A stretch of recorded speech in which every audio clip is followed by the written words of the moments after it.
আসসালামু আলাইকুম। আপনারা শুনছেন সর্বশেষ আন্তর্জাতিক সংবাদ। শুরুতে শিরোনাম পড়ে বিস্তারিত। গাজায় যুদ্ধ থেমেছে কিন্তু মৃত্যু থামেনি। ইসরায়েলের ইয়েলো লাইনের ছায়ায় গাজার দিনযাপন। রাশিয়ার হামলায় বিপর্যস্ত, আকাশ প্রতিরক্ষা চেয়ে জেলেনস্কির আকুতি। লেবাননে ফের যুদ্ধবিরতি লঙ্ঘন ইসরায়েলের। সিরিয়ায় পৌঁছাল জাতিসংঘের ত্রাণ। সেনা ও এসডিএফের মধ্যে শান্তি চুক্তি কার্যকর। আল জাজিরার সম্প্রচারে নিষেধাজ্ঞা আরও ৯০ দিন বাড়াল ইসরায়েল। এতক্ষণ শুনছেন সংবাদ শিরোনাম, এখন বিস্তারিত। তার আগে অনুরোধ থাকবে ভিডিওতে লাইক দিন এবং ভিডিও সম্পর্কে আপনার গুরুত্বপূর্ণ মতামত কমেন্ট করে জানিয়ে দিন।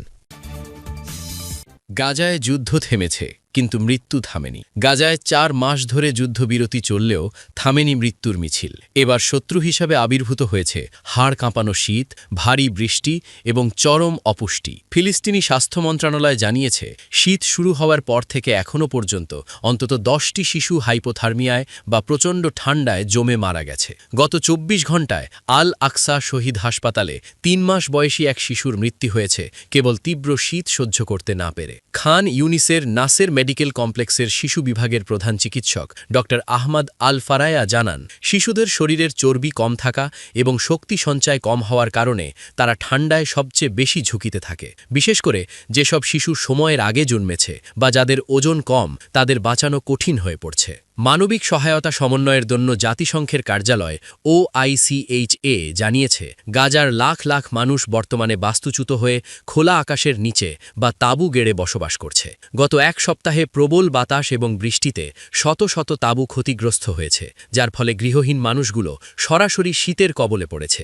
জাতিসংঘের ফিলিস্তিনি শরণার্থী বিষয়ক সংস্থার প্রধান ফিলিপ লাজারিনি সামাজিক যোগাযোগ মাধ্যমে জানিয়েছেন যে গাজার ৯২% ঘরবাড়ি ধ্বংস বা ক্ষতিগ্রস্ত হয়েছে।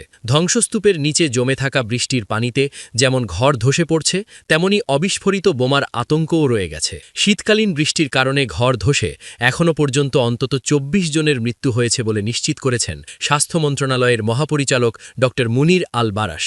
স্বাস্থ্য সংকটের পাশাপাশি গাজায় এখন মহামারী আকার ধারণ করেছে অপুষ্টি। গর্ভবতী নারীরা পর্যাপ্ত খাবার ও ভিটামিন না পাওয়ায় নবজাতকরা অত্যন্ত কম ওজন নিয়ে জন্মাচ্ছে। ড বারাশ সতর্ক করেছেন যে ক্ষুধার্ত শরীর, ওষুধের অভাব এবং দূষিত পানির কারণে গাজা জুড়ে সংক্রামক রোগ দ্রুত ছড়িয়ে পড়ছে।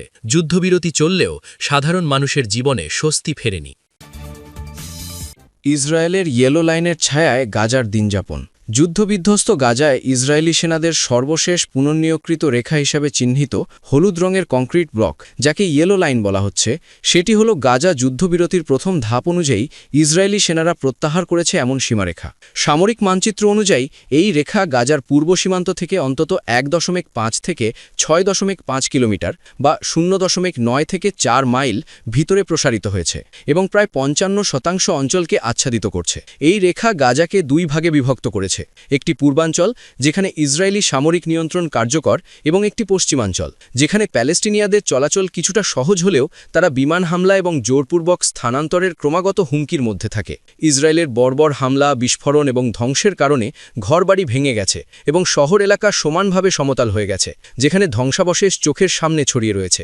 জাতিসংঘের একজন কর্মকর্তা সম্প্রতি জানিয়েছেন, গাজার ৬০ মিলিয়ন টন ধ্বংসাবশেষ অপসারণ করতে ৭ বছরেরও বেশি সময় লাগবে। ইসরায়েলের ২ বছরেরও বেশি সময়ের গণহত্যামূলক যুদ্ধের ফলে ২.৩ মিলিয়নেরও বেশি মানুষের বসতি অঞ্চলের ৮০%-এরও বেশি ভবন ধ্বংস বা ক্ষতিগ্রস্ত হয়েছে। এখন অধিকাংশ মানুষ জায়েদের মতো তাঁবু বা ধ্বংসপ্রাপ্ত বাড়িতে আশ্রয় নিতে বাধ্য। গাজার এক অধিবাসী জায়েদ আল জাজিরাকে বলেন, এখানকার চারপাশে সারাক্ষণ গোলাবর্ষণ এবং বন্দুকের গুলি চলছে। তিনি পূর্ব দিকে তাকিয়ে বললেন, মাঝে মাঝে আমরা কাছাকাছি বিস্ফোরণের ধোঁয়া উড়ে যায়। তবে জায়েদ আরও বলেন, ইসরায়েলি সেনারা মাত্র কয়েক শত মিটার দূরে অবস্থান করছে। মাঝে মাঝে আমরা দেখতে পাই যেভাবে ঘরবাড়ি ধ্বংস করা হচ্ছে বা কৃষিজমি সমতল করা হচ্ছে। এই অঞ্চলের বাইরে কয়েক ধাপও হেঁটে যাওয়া বিপজ্জনক। যারা ইয়েলো লাইনের কাছে বসবাস করেন প্রায়শই রাতে বন্দুকের গুলির শব্দ বা ছোট বিস্ফোরণ শুনে জেগে ওঠেন। জায়েদ যোগ করেন, রাতে সম্পূর্ণ অন্ধকার থাকে কারণ এখানে বিদ্যুৎ নেই, তবে সেনারা মাঝে মাঝে আকাশে ফ্লেয়ার ছুঁড়ে আলো জ্বালায়। সূত্র আল জাজিরা। রাশিয়ার হামলায় বিপর্যস্ত, আকাশ প্রতিরক্ষা চেয়ে জেলেন্সকির আকুতি। রাশিয়ার অব্যাহত ক্ষেপণাস্ত্র ও ড্রোন হামলায় ইউক্রেনের রাজধানী কিয়েভ সহ দেশটির জ্বালানি অবকাঠামো চরম সংকটের মুখে পড়েছে। হাড় কাঁপানো শীতের মধ্যে কিয়েভের প্রায় 1676টি বহুতল ভবন গত দুদিন ধরে কোনো প্রকার তাপ সরবরাহ বা হিটিং ছাড়াই স্থবির হয়ে রয়েছে। এই ভয়াবহ মানবিক বিপর্যয়ের মুখে দাঁড়িয়ে পশ্চিমা মিত্রদের কাছে জরুরি ভিত্তিতে আরও আকাশ প্রতিরক্ষা ব্যবস্থা ও ক্ষেপণাস্ত্রের আকুতি জানিয়েছেন ইউক্রেনের প্রেসিডেন্ট ভলোদিমির জেলেন্সকি। খবর বার্তা সংস্থা এএফপির। আজ রোববার 25শে জানুয়ারি লিথুয়ানিয়ার ভিলনিয়াসে পৌঁছে জেলেন্সকি এই আহ্বান জানান। তিনি বলেন, শুধু চলতি সপ্তাহেই রাশিয়া ইউক্রেনের ওপর 1700-র বেশি ড্রোন, 1380টি গাইডেড বোমা ও 69টি বিভিন্ন ধরনের ক্ষেপণাস্ত্র নিক্ষেপ করেছে। এই বিপুল পরিমাণ আকাশ হামলা মোকাবিলায় ইউক্রেনের বিদ্যমান প্রতিরক্ষা ব্যবস্থা হিমশিম খাচ্ছে।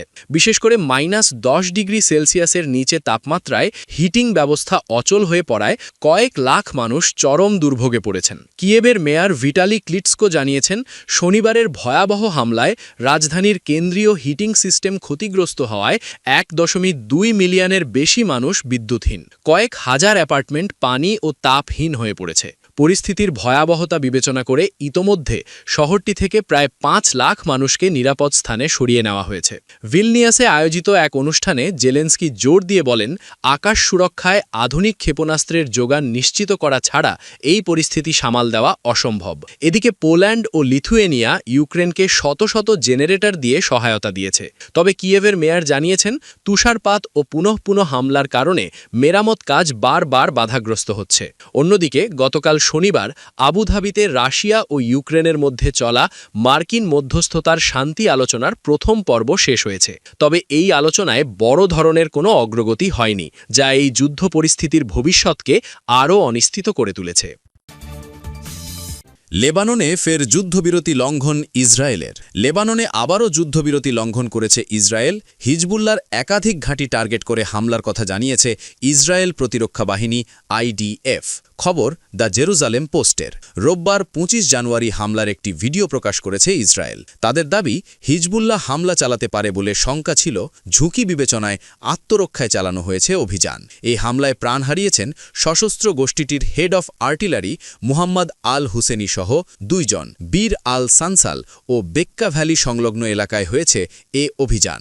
আইডিএফের দাবি, সন্ত্রাসীদের একাধিক আস্তানা গুড়িয়ে দিয়েছে তারা। হিজবুল্লার অস্ত্রাগার, অস্ত্র উৎপাদন কারখানা সহ আরও কয়েকটি অবকাঠামোয় বোমা বর্ষণ করেছে সেনারা।